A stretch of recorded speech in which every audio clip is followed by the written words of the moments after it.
하나님께서 오늘 우리에게 주신 말씀 함께 봅니다. 구약 성경 창세기 22장 6절로 14절의 말씀입니다. 창세기 22장 6절로 14절의 말씀을 봉독합니다. 아브라함이 이에 번제 나무를 가져다가 그의 아들 이삭에게 지우고 자기는 불과 칼을 손에 들고 두 사람이 동행하더니 이삭이 그 아버지 아브라함에게 말하여 이르되 내 아버지여 하니 그가 이르되 내 아들아 내가 여기 있노라. 이삭이 이르되 불과 나무는 있거니와 번제할 어린 양은 어디 있나이까? 아브라함이 이르되 내 아들아 번제할 어린 양은 하나님이 자기를 위하여 친히 준비하시리라 하고 두 사람이 함께 나아가서 하나님이 그에게 일러주신 곳에 이른지라. 이에 아브라함이 그곳에 제단을 쌓고 나무를 버려놓고 그의 아들 이삭을 결박하여 제단 나무 위에 놓고 손을 내밀어 칼을 잡고 그 아들을 잡으려 하니 여호와의 사자가 하늘에서부터 그를 불러 이르시되 아브라함아 아브라함아 하시는지라. 아브라함이 이르되 내가 여기 있나이다 하매 사자가 이르시되 그 아이에게 내 손을 대지 말라. 그에게 아무 일도 하지 말라. 내가 내 아들 내 독자까지도 내게 아끼지 아니하였으니 내가 이제야 내가 하나님을 경외하는 줄을 아노라. 아브라함이 눈을 들어 살펴본즉 한 순양이 뒤에 있는데 뿔이 수풀에 걸려 있는지라. 아브라함이 가서 그 순양을 가져다가 아들을 대신하여 번제로 드렸더라. 아브라함이 그 땅 이름을 여호와 이레라 하였으므로 오늘날까지 사람들이 이르기를 여호와의 산에서 준비되리라 하더라. 아멘. 오늘 이 본문을 가지고 저희가 3주째 이제 들여다보고 있습니다. 옛날에 아브라함이 아들 이삭을 바친 그 내용의 말씀을 가족이라고 하는 시각을 갖고 이렇게 보고 있습니다. 오늘이 세 번째인데 첫 번째는 아버지의 역할에 대해서 우리가 이 말씀을 보았고, 지난주는 자녀의 순종이라고 하는 주제로 이 말씀을 들여다봤습니다. 오늘은 가족은 이제 어떤 마음을 갖고 세워나가야 되는가, 믿음으로 어떻게 세워나가야 되는가 하는 그 마음을 갖고 이 말씀을 같이 보도록 하겠습니다. 우리가 하나님을 믿는 그 믿음, 신앙을 가지고 살아갈 때 우리가 세 가지 소망을 갖고 있습니다. 이 세 가지 소망은 누구나 다 비슷한데 우리의 그 기도의 내용들을 체크해 보면 우리의 소망이 무엇인가 하는 것이 이제 나오게 되는데 대부분 다 비슷합니다. 이 세 가지 소망은 정리를 해보면 첫 번째는 경제적인 소망이 있습니다. 즉 직장이나 그 일에 대한, 일터에 대한 그런 그 소망이 우리에게 있죠. 요즘과 같이 이렇게 코로나 사태가 장기화되면서 직장에 대한 관심이 굉장히 높아지고 또 직장에 대한 아픔들이 우리 사회 곳곳에서 있는 이때 이 경제적인 소망이라고 하는 것은 더 간절해지지 않는가 하는 생각을 합니다. 경제적인 소망은 우리에게 굉장히 중요한 문제죠. 그래서 하나님께 늘 기도하고 믿음으로 이 문제를 해결하려고 우리가 애를 쓰고 있습니다.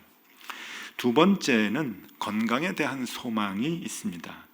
이 건강에 대한 소망은 정신적인 건강과 그리고 신체적인 건강, 그리고 인간관계에 있어서 건강한 사회생활을 다 포함을 합니다. 그래서 이 건강에 대한 소망이 우리에게 있어서 하나님께 건강한 삶을 달라고 우리가 늘 기도를 합니다. 세 번째는 가족에 대한 소망입니다. 이것은 가정과 가족이 다 포함이 되는 것이죠. 가족 구성원들이 가정을 이루기 때문에 우리의 가정이 건강하게 또 아름다운 가정이 될 수 있기를 우리가 소망을 하면서 하나님께 기도합니다. 그래서 우리가 이 하나님을 믿는 믿음을 갖고 우리가 생활을 할 때 이 세 가지 소망을 늘 이렇게 마음에 담고 신앙생활을 하게 되는데, 우리 조금만 더 관심을 갖고 이 세 가지를 들여다보게 되면은 이 세 가지가 다 연결이 되어 있다고 하는 것을 알 수 있게 되고요. 또 이 연결되는 것 중에 가족이 가장 중요하다고 하는 것을 알 수 있게 됩니다. 하나님을 알지 못하는 일반 사람들은, 세상 사람들은 돈이 더 중요하다, 아니 건강이 더 중요하다 이렇게 생각을 하면서 가정도 소홀히 여기고 또 그 가족들도 소홀히 여기는 경우들이 많이 있지만 우리는 하나님을 믿는 이 믿음의 가정들은 이 가족이라고 하는 것이 삶의 형통함의 기초라고 하는 것을 이미 알고 있기 때문에 이 가족이 얼마나 중요한가 하는 것을 다 이렇게 알고 있습니다. 그래서 그 가족의 관계가 늘 평탄하고 평안하고 좋게 되기를 하나님께 늘 간구를 하죠. 왜냐하면은 가족의 관계가 좋아야 모든 것을 얻을 수가 있을 뿐만 아니라 혹 얻지 못한다고 해도 극복할 수 있는 힘을 갖게 되기 때문입니다. 가족은 모든 궁핍과 역경까지도 이겨낼 수 있는 용기와 힘을 서로에게 주기 때문에 이 가족 관계가 좋을 때 삶의 모든 문제를 극복해낼 수 있는 것입니다. 시편 68편 6절에 이렇게 하나님의 말씀이 기록이 되어져 있습니다. 하나님이 고독한 자들을 가족과 함께 살게 하시며, 가족이 뭔가 고독한 사람들의 그 고독을 위해서 하나님이 가족을 만들어 주신 거죠. 갇힌 자들은 이끌어내사 형통하게 하시느니라. 오직 거역하는 자들의 거처는 메마른 땅이로다. 이게 간접적으로 이 말씀을 해석을 해보면은 가족의 역할은 우리 인생이 한 사람 한 사람 인생이 고독하지 않도록 가족을 만들어 주셨고, 우리가 그 안에서 하나님을 섬기고 또 믿음의 사람들의 가정을 만들어 나가지 못한다고 할 때 그 삶 자체가 메마른 땅을 사는 것 같다고, 그렇게 이제 말씀이 기록이 되어져 있습니다. 정말로 가족의 관계가 무너지는 것이 인생을 힘들게 살아가는 것과도 같다는 말씀이겠죠. 그래서 성경은 무엇보다 가족을 잘 돌보라고 우리에게 권면을 합니다. 디모데전서 5장 8절에 보면은 바울이 디모데에게 이렇게 권면을 하죠. 누구든지 자기 친족, 특히 자기 가족을 돌보지 아니하면 믿음을 배반하는 자요 불신자보다 더 악한 자니라. 여러분, 하나님을 믿는 자들이 어떻게 불신자보다 더 악할 수 있겠습니까? 근데 악할 수 있다고 하는 거죠. 하나님의 관심, 그리고 하나님이 기뻐하시는 일을 하지 못할 때는 차라리 믿지 않는 사람보다 못하다라고 하나님께서 책망을 하시는 내용인데, 하나님이 기뻐하시는 일이 무엇인가? 그것은 가족을 돌보는 일이다라고 말씀을 하고 계십니다. 그래서 가족을 돌보는 일, 여러분 굉장히 중요합니다. 하나님께 나와 예배하고 하나님께 헌금하는 일도 중요하지만요, 그것 못지않게 중요한 것은 우리가 가족을 돌보는 일이 될 것입니다. 그래서 가족이 함께 믿음의 삶을 살아가는 것은 굉장히 중요하죠. 우리의 삶의 모든 부분을 형통케 하는 방법이 되기 때문입니다. 그래서 오늘 우리가 이 말씀을 보면서 그 방법을 좀 배우려고 합니다. 아브라함이 아들 이삭을 하나님께 바치는 그 모습을 보면서 믿음의 가정을 어떻게 세워나갈 수 있을까 하는 방법을 찾아보려고 하는 거죠. 쉽지 않습니다. 정말 이 믿음의 삶이라고 하는 것을 실천하는 것은 굉장히 어렵지만, 그래도 여러분, 우리가 이 말씀을 통해서 그 방법을 살펴보고 도전을 받아보는 거죠. 한번 해보는 거죠. 그래서 믿음의 가정을 우리들도 세워나가면 좋겠습니다. 아브라함은 우리가 흔히 믿음의 조상이라고 얘기하죠. 거진 별명이 되었습니다. 믿음의 조상 아브라함. 근데 이 믿음의 조상이라고 하는 것은 그냥 말을 풀어서 써보면 믿음을 갖고 있는 사람들의 원조라고 볼 수가 있죠. 원조다라고 하는 겁니다. 그게 믿음의 조상이죠. 아브라함이 믿음의 원조가 되고 믿음의 조상이 되었다라고 하는 것은 아브라함과 그 아들 이삭과의 관계가 믿음으로 이어졌다라고 하는 것뿐만 아니라 그 또 자손들, 그러니까 그 야곱, 또 그 12아들 요셉, 그리고 그 밑으로 내려가는 이스라엘 백성들의 그 모든 자손들이 믿음의 가족이 되었다라고 하는 것을 의미합니다. 그럴 때 믿음의 조상, 믿음의 원조라고 하는 이름이 붙여질 수 있는 거죠. 아브라함의 믿음이 이삭 때, 그리고 그 밑에 에서와 야곱 때 와가지고 그냥 끊쳤다 하면은 믿음의 조상이라는 말을 붙일 수가 없습니다. 조상이라고 하는 것은 대대로 그 자손이 이어지고 난 뒤에 그 원래 첫 번째 그 조상을 믿음의 조상이라고 이름을 붙이게 되는 거죠.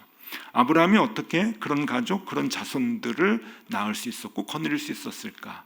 참 궁금한데, 오늘 그 믿음의 가족을 이루게 된 믿음의 조상 아브라함의 모습을 보면서 믿음의 가족이 되는 조건을 우리가 찾아보려고 합니다. 아브라함에게 있어서 인생에 두 가지 큰 사건이 있죠. 아브라함의 모습이 우리가 이제 아브라함의 모습을 그릴 때 어떤 모습이 생각나는가? 그럼 두 가지 모습이 우리에게 이제 우리가 이제 떠올리게 되는데, 첫 번째는 창세기 12장에 있는 본토 친척 아비집을 떠나는 겁니다. 아브라함의 이제 첫 번째 모습이 성경에 나올 때의 그 장면이죠. 아브라함이 누구인가? 하나님의 명령에 의해서 본토와 친척과 아비집을 떠난 것. 그렇게 우리는 이제 아브라함을 기억을 합니다. 또 하나는 100세에 낳은 아들을 하나님께 제물로 바친 사건이죠. 이게 이제 22장에 나오고 우리가 3주째 이제 붙들고 있는 이제 본문의 내용입니다. 이것도 큰 사건이죠. 그래서 이 아브라함에게 크고 작은 여러 가지 일들과 에피소드가 성경에 많이 나오지만 이 두 가지가 가장 크죠. 본토와 친척 아비집을 떠난 것과, 그리고 또 하나는 아들 이삭, 100세에 낳은 아들 이 이삭을, 그 귀한 이삭을 하나님 앞에 제물로 바치는 사건입니다. 이 두 사건을 보면서 오늘 아브라함에게 도대체 어떠한 일들이 일어났고 그것은 오늘날 현대를 사는 우리에게 어떤 의미로 해석이 되는가 하는 것을 보면서 믿음의 가족을 세워나가는 방법을 찾아보려고 합니다. 두 가지 오늘 그 방법을 우리가 얻을 수 있는데요. 첫 번째는 본토 친척 아비집을 떠난 사건입니다. 본토와 친척과 아비집을 떠나라 하나님이 명령했을 때 아브라함이 그 명령을 받고 그냥 실천에 옮기게 되죠. 근데 이 모습을 볼 때마다, 창세기 12장의 내용을 볼 때마다 조금 이상합니다. 왜 그렇게 멀리 떠나라고 했을까? 가나안 땅에 사는 사람을 선택해서 믿음의 조상을 삼아도 됐을 것을 왜 하란이라고 하는 그 먼 북쪽의 지방에서 아브라함을 내려오게 했을까? 하란이라고 하는 곳과 이 가나안은 지금으로 보면 이제 600km 정도 떨어진 곳입니다. 이 하란은 지금의 그 터키 남부와 시리아 북부의 국경 지대입니다. 굉장히 먼 곳이죠. 왜 거기에서 하란에서 아브라함을 선택을 해서 가나안으로 내려가게 했을까? 하란이라고 하는 곳에 아브라함이 살았기 때문이다 그러면은 하란이라고 하는 곳을 중심지로 삼아도 되는 거 아니에요? 그러니까 하나님은 여러 가지 선택을 하실 수가 있는데 굳이 600km라고 하는 먼 곳에 있는 아브라함을 선택해서 가나안 땅으로 가라고 했을까? 여러분, 여기에는 위치, 지리적인 것이 중요한 것이 아니라 떠나라고 하는 것이 더 중요하다고 하는 것을 눈치채셔야 합니다. 그리고 600km라고 하는 것, 그 당시 자동차가 없는 시대에 600km라고 하는 것은 온전히 떠나서 다시 돌아가지 말아라 라고 하는 것을 의미한다는 것쯤은 우리가 눈치챌 수 있어야 합니다. 창세기 12장 1절과 2절의 말씀을 읽어드립니다. 여호와께서 아브라함에게 이르시되 너는 너희 고향과 친척과 아버지의 집을 떠나 내가 네게 보여줄 땅으로 가라. 내가 너로 큰 민족을 이루고 네게 복을 주어 네 이름을 창대하게 하리니 너는 복이 될지라. 네 자체가 복이 될 것이다. 네 존재 자체가 복이다. 네가 만나는 모든 사람들에게 그 복이 전해질 것이다 라고 하는 어마어마한 축복을 주면서 떠나라 라고 얘기합니다. 여러분, 본토, 친척, 아비집, 옛날 성경은 이제 그렇게 그 단어를 썼죠. 본토, 친척, 아비집. 이것은 무엇을 대표하는 단어들일까요? 이건 과거입니다. 과거를 대표하는 단어들입니다. 그래서 본토 친척 아비집을 떠나라고 하는 것은 자신의 모든 과거로부터 떠나라고 하는 것을 의미합니다. 현재적인 해석이겠죠. 여기서 떠난다고 하는 것은 단절을 의미하는 것이 아니라 잊어버리는 것을 의미하고 매이지 말라는 의미가 더 크다고 할 것입니다.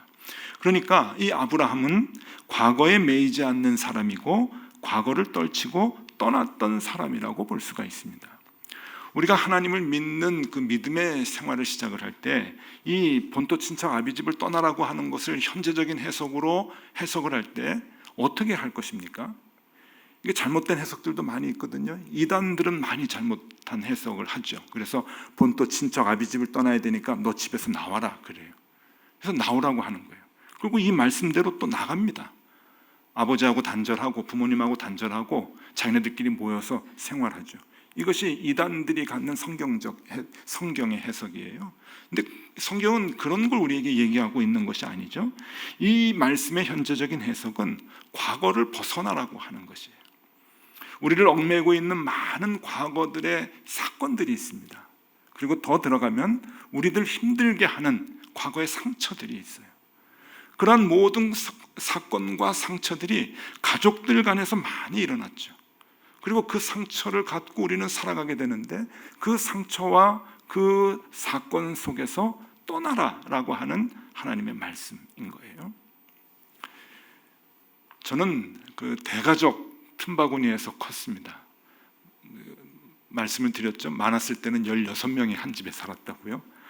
16명이 북적거리는 집에 명절을 한번 생각해 보시고 더 오는 거예요. 사람들이 16명 플러스 또 더 많이 가족들이 오는 거예요. 명절이 되면은요 한 30분 딱 좋고 하루 종일 힘듭니다. 그래서 명절이 저한테는 그렇게 어렸을 때부터 곤욕이었어요. 식구들이 와가지고 오랜만에 봐서 친척들을 봐서 좋고 기분은 좋지만 또 한 30분 지나면은 그때부터 이제 일을 해야 되고 청소해야 되고 뒤치다꺼리 해야 되고 어머니를 도와야 되고 이제 그러는데 제가 뭐 청소를 뭐 싫어해가지고 그러는 게 아니라 그 명절이 싫은 이유가 있었어요. 가족들이 친지들이 다 모여가지고 기분 좋게 밥을 먹고 또 술 한 잔씩 하시면 꼭 싸워요. 여러분들 가정도 좀 비슷하시죠? 근데 싸우면 뭐가 나오는지 아세요? 상처들이 나오는 거예요. 저는 고모들이 많았는데 고모들이 옛날에 클 때 그렇게 상처가 많았는지 몰랐어요. 다 얘기해요. 언니는 왜 그랬니? 오빠는 그때 왜 그랬어? 아버지는 나한테 그때 왜 그랬어? 다 상처를 갖고 살아가는 거예요. 모일 때마다 그래요. 제가 다 그 레퍼토리를 외웠어요. 그 조카인 제가 다 외우는 거예요. 우리 작은 아버지는 이런 상처가 있었고 큰 고모는 이런 상처가 있었고 근데 또 얘기하고 그래. 왜 그래요? 응어리가 가시질 않아서 그러는 거예요. 왜 저렇게 상처가 클까? 왜 저렇게 상처가 남아있을까? 떨치지 못하니까 그런 거죠. 그래서 앞으로 나아가질 못하게 해요. 여러분, 저도 크면서 형제들 간에 상처가 있고 아버지로부터 받은 상처가 있고 어머니에게 준 상처가 있어요. 저에게 준 상처, 제가 받은 상처는 미국에 있는 토마스가 주지 않았어요. 다 가족들이 준 거죠. 함께 이불 덮고 자는 가족들, 형제들이 다 주는 거예요. 여러분도 마찬가지시죠? 응어리가 다 있어요. 대부분 우리의 상처는 씻을 수 없는 상처, 더 커서 트라우마까지 갖고 있는 그 상처들은 다 가족들, 형제들한테 받은 상처들이에요. 어떻게 하실 겁니까? 떠나야 돼요. 벗어버려야 돼요. 잊어버려야 돼요. 내려놔야 되는 거예요. 그것을 갖고 있는 이상은 본토 친척 아비집을 떠나지 않는 이상은 믿음의 새로운 가족을 세워나갈 수가 없어요. 벗어나십시오. 내려놓으십시오. 그리고 떨쳐버리십시오. 그러기 위해서는 용서가 필요합니다. 싸매주는 것이 필요해요. 여러분, 가족들이 모여서 성토대 하기 시작을 하면 상처받은 사람은 있는데 상처 준 사람은 없어요. 내가 언제 그랬니? 너 그때 상처받았니? 다 이런 반응이죠. 상처는 준 사람이 없어요. 또 나도 모르게 상처를 줬을 수도 있죠. 그러나 여러분, 상처받은 사람 상처가 크거든요. 그러나 용서하세요. 그리고 싸매 주시고, 그리고 내려놓으시고, 이해해 주시고. 믿음의 가정을 세워나갈 때, 믿음의 가족들을 만들어 나갈 때 가장 먼저 필요한 것, 본토 친척 아비집을 떠나는 거예요. 옛날에 그 엄청났던 사건들, 옛날에 엄청났던 사고, 옛날에 주고받았던 많은 상처들, 칼날들, 그런 것들을 마음속에서 간직하고 있지 않고 떠나버리는 거예요. 그리고 다시 돌아가지 않는 거예요. 하란과 가나안이 먼 곳은 돌아가지 말라는 거잖아요. 가지 하지 마십시오. 또 하나 우리가 과거로부터 떠나야 되는 것이 있는데, 그것은 영광스러웠던 일들이 있어요. 내가 왕년에 내가 이런 사람이야. 거기에 사로잡히면은요, 여러분 앞으로 나가질 못합니다. 신방을 다녀보니까 이제 그 군대에서 높은 계급 대령 이렇게 하시다가 이제 그 예편하신 제대하신 분이 계세요. 그런데 그런 분들 중에 평생 부대장으로 사시는 분이 계세요. 저희 가족 중에서도 있었어요. 저희 작은 아버지도 대령으로 예편하셨는데, 대령으로 예편하신 나이가 40대 중반 후반이거든요. 근데 평생을 사시면서 부대장이에요. 친척들이 모여도 대대장이고, 예? 그 사회 여러 사람이 모여도 연대장이고, 이제 그래요. 내가 왕년에 이랬어. 그러면은 여러분 믿음의 가정을 세워나갈 수가 없습니다. 또 거기에 빠져서 그 과거를만 가지고 생활하면은 여러분 미래를 개척해 나갈 수가 없죠. 그래서 여러분 그 나의 영광스러웠던 과거도 내려놓을 수 있어야 돼요. 도움이 되질 않습니다. 믿음의 가족으로 세워나가기 위해서는 나의 과거를 내려놔야 돼요. 어른들은 내가 왕년에 이제 뭐 이런 표현을 하지만, 요즘 젊은이들은 이제 라떼라 그러죠. 그거를요. 라떼는 이제 그러는데 그걸 이제 내려놓는 거예요. 그것을 내려놔야 우리 가족들이 믿음으로 서나갈 수가 있는 것이죠. 이것이 본토 친척 아비집을 떠나는 사건에서 우리가 얻어야 하는 현재적 실천입니다. 고린도후서 5장 17절 말씀입니다. 그런즉 누구든지 그리스도 안에 있으면 새로운 피조물이라. 이전 것은 지나갔으니 보라 새 것이 되었도다. 우리에게 많은 의미를 주는 귀한 말씀입니다. 두 번째 하나 더 생각해 보면요. 자, 두 번째 사건이 뭡니까? 아들 이삭을 제물로 바친 사건입니다. 아브라함에게 이삭은 어떤 의미의 존재일까요? 이것은 아브라함의 인생에 있어서 100세에 낳은 아주 소중한 아들입니다. 자신의 전부겠죠. 그리고 그것은 아브라함의 미래 자체입니다. 미래의 소망이에요. 아브라함에게 있어서 이삭은 미래의 모든 소망이고 미래의 유일한 희망이었습니다. 인생의 미래의 모든 소망은 이삭을 통해 이루어진다고 약속을 받았기 때문입니다. 창세기 15장 4절과 5절의 말씀을 보면 하나님께서 아브라함에게 하시는 말씀이 나와요. 아브라함이 하나님께 따졌어요. 왜 따졌냐면은 100세의 아들을 낳겠다고 그랬는데 아들이 없는 거예요. 네가 아들을 낳을 것이다. 근데 아들이 생기질 않는 거예요. 그러니까 아브라함이 자꾸 불안하죠. 그러니까 하나님께 따지는 거예요. 하나님, 아들을 낳을 수 있는 나이가 아닌데 먼저 낳은 이스마엘이 내 이 그 유산을 이을 아들입니까? 아니면 우리 집에 우리 식솔들이 많은데 우리 집에 그 종 중에 아주 신실한 녀석 하나가 이 유산을 이을 사람입니까? 하나님한테 따졌단 말이에요. 그랬더니 그때 하나님께서 아브라함에게 하시는 말씀입니다. 4절입니다. 여호와의 말씀이 그에게 임하여 이르시되 그 사람이 내 상속자가 아니라, 그러니까 아브라함이 얘기한 그 종이 아니라는 거예요. 그리고 이스마엘도 아니라는 거예요. 내 몸에서 날 자가 내 상속자가 되리라. 앞으로 네가 아들을 낳을 것인데 그가 상속자가 될 것이다 라고 이삭을 또 얘기를 해 주십니다. 5절, 그를 이끌고 밖으로 나아가 이르시되, 아브라함을 데리고 나간 거예요. 하늘을 우러러 뭇별을 셀 수 있나 보라. 또 그에게 이르시되 내 자손이 이와 같으리라. 지금 아무도 없는데 하늘의 별을 봐, 네 자손들이 그렇게 될 거야. 그러면서 앞으로 생길 이삭을 통해서 이 장래의 소망이 이어질 것이다 라고 하는 것을 하나님께서 말씀해 주신 거예요. 그렇기 때문에 여러분, 이 이삭이라고 하는 존재는 하나님이 이렇게 아브라함과의 관계 속에서 엄청난 사건들과 또 하나님의 엄청난 음성, 그리고 하나님이 직접 데리고 나가서 별을 보여주면서 하시는 그 말씀들을 통해서 아브라함에게는 엄청난 사건 속에서 나온 아들이기 때문에 이 아들 이삭을 볼 때마다 하나님의 그 선명한 약속의 음성을 아버지는 잊을 수가 없는 거죠. 그래서 아브라함이 이삭을 볼 때마다 너는 내 미래의 이 하나님의 약속이 이루어지는 그 유일한 소망이야. 네가 그 존재야 라고 하는 것을 생각을 했던 것이죠.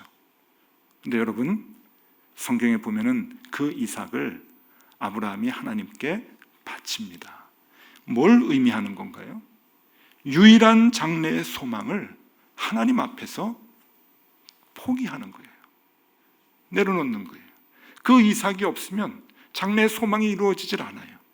그럼에도 불구하고 하나님 앞에서 그 장래의 희망과 기대와 유일한 소망을 하나님 앞에 포기하고 내려놓고 있는 것이죠.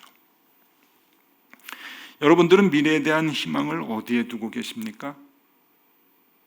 어떤 분들은 남편이 어떻게 해주겠지, 아내가 나의 희망이다, 또 부모님이 어떻게 해주겠지, 그리고 대다수의 많은 분들은 자식에게 장래의 희망을 겁니다.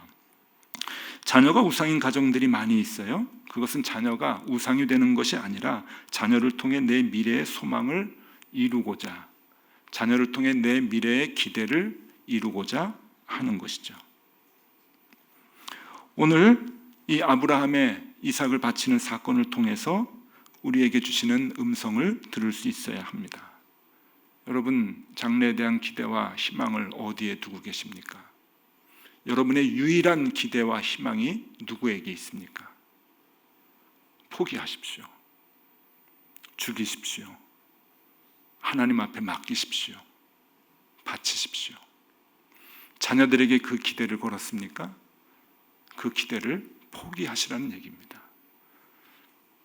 자녀가 여러분들의 소망입니까? 죄송합니다. 하나님 앞에서 자녀를 죽이세요. 자녀를 죽이라는 게 아니라 자녀에 대한 여러분들의 소망을 죽이세요. 기대를 죽이세요. 그리고 그 자녀를 하나님께 드리세요. 맡기십시오.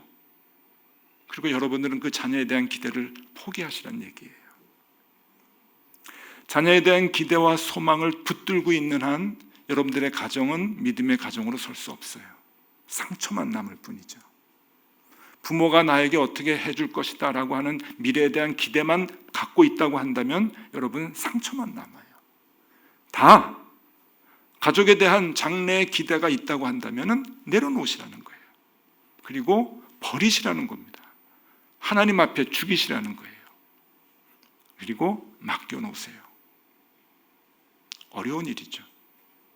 그러나 그럴 때 우리의 가정이 살아납니다. 자녀들을 하나님 앞에서 죽일 때 그 자녀가 살아나요. 우리의 가족이 살아요. 가족의 문제가 해결되는 시점은 언제인가 하면은 아브라함이 이삭을 제물로 바치려고 했던 그 순간입니다. 오늘 본문 말씀 창세기 22장 12절에 이렇게 기록이 되어져 있죠. 사자가 이르시되 이 아이에게 손을 대지 말라. 이삭을 죽이려고 할 때입니다. 그에게 아무 일도 하지 말라. 내가 내 아들 내 독자까지도 내게 아끼지 아니하였으니 내가 이제야 내가 하나님을 경외하는 줄 아노라. 이제야라고 하는 이 단어가 너무 소중합니다. 이제가 언제입니까? 아브라함이 아들 이삭에 대한 모든 미래에 대한 희망을 꺾을 때, 내려놓았을 때 하나님이 이제야 내가 책임져 줄게, 하나님의 손길이 다가오는 시점이죠. 그때 무슨 일이 벌어집니까? 그 뒤에 13절입니다. 창세기 22장 13절. 아브라함이 눈을 들어 살펴본즉 한 순양이 뒤에 있는데 뿔이 수풀에 걸려 있는지라. 아브라함이 가서 그 순양을 가져다가 아들을 대신하여 번제로 드렸더라. 순양이 있었어요. 모르겠습니다. 아브라함이 눈이 멀어서 보지 못했는지 아니면 그때까지는 없었는데 하늘에서 뚝 떨어졌는지 그건 잘 모르겠어요. 그러나 분명한 것은 그때 아브라함이 봤다는 거예요. 뭘 본 겁니까? 문제 해결을 보게 된 거죠. 하나님 앞에 나의 모든 장래에 그 가족에 대한 세상적 기대와 소망을 다 내려놓을 때 하나님께서 오히려 그 가정을, 그 가족들을 통해서 살려주시고 소망이 이루어지시는 것을 보게 된다고 하는 거예요. 이것이 여호와 이레, 하나님이 준비하셨다라고 하는 그러한 말씀이죠. 오늘 이 말씀을 이제 3주째 마지막으로 보면서 더 부담이 큰 말씀을 우리가 서로 읽게 되었습니다. 우리의 가족이 믿음의 가족 되기를 바랄 때 우리가 해야 할 것 두 가지가 있다고 말씀드렸죠. 가족에 대한 모든 과거를 잊으시라. 사건과 상처들 다 용서하시고 이해하시고 그리고 그것을 잊어버리시라 말씀드렸습니다. 또 하나, 가족에 대한 미래의 소망을 내려놓으시라고 하는 겁니다. 그것이 나에게 있어서 유일한 소망이라 할지라도 내려놓으시고 하나님께 맡기시라는 겁니다. 하나님 앞에서 그것을 죽이시고 하나님께 모든 것을 드릴 때 하나님께서 우리의 가족을 통해서 우리를 인도해 주시고 이끌어 주실 것입니다. 이 두 가지가 선행이 되어질 때 가족은 점차 믿음의 공동체가 되어질 것이고 가족을 통해 말할 수 없는 기쁨과 행복을 맛보게 될 것입니다. 여호와 이레라고 하는 그 간증을 날마다 할 수 있는 저와 여러분들의 가정이 다 되실 수 있기를 바랍니다. 기도하겠습니다. 하나님 아버지, 우리의 가족이 믿음의 가족 되기를 소망합니다. 과거의 아픈 상처들 잊게 하여 주시고 상처를 준 가족들을 용서하게 하여 주옵소서. 그렇게 과거로부터 벗어나게 하여 주시옵소서.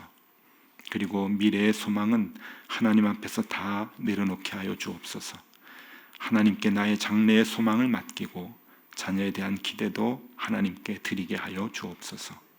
힘들겠지만 과거를 잊고 미래를 내려놓음으로 인해 그렇게 믿음의 가족이 되어가게 하여 주시옵소서. 예수만 섬기는 사철의 봄바람 부는 가족이 우리 집 되게 하여 주시옵소서.